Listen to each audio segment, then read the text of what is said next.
steadily since they emerged on the scene last summer. In Britain today, they're considered teen idols. The group was one of the first in the short-lived New Romantic movement, a school of musicians who believed that the way they dressed was just as important as the music they played. But Duran Duran say they have grown musically and are now fighting for credibility.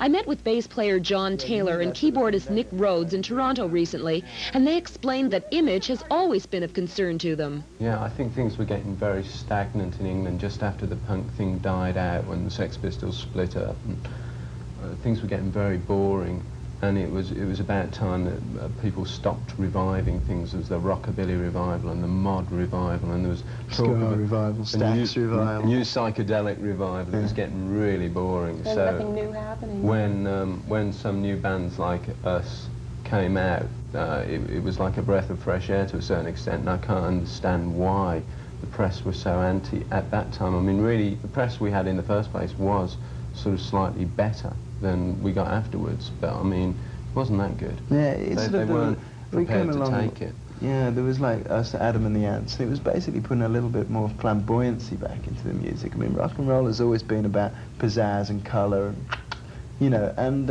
it was getting very grey, you know, and you know, everybody was wearing jeans. He says wearing jeans, but you know, but it's with a red jacket, you know. Exactly. And it just put a bit more colour back into it. It became a lot more vibrant, exciting. It's what it should be about. Really, it was a lot more fun. But then again, we saw a whole rush of acts over here. I mean, and you must understand that we get a filtered down version of things over here in Canada and the States. It's like, well, it was very embarrassing for us the last time we came to North America, you know, Canada, and everybody was saying, yeah, so this is the 10th new fad England's given us this year so far, you know.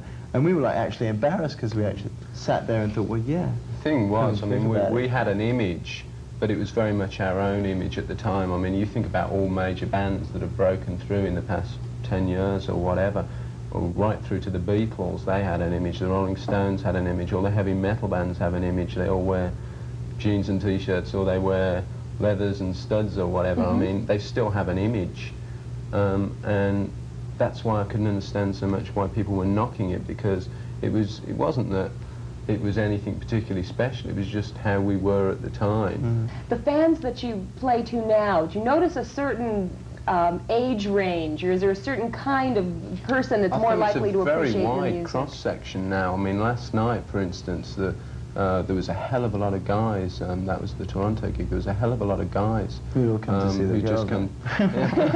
I think what's happened, they've heard that a lot of girls come to see us, so now they come to see the girls in the audience.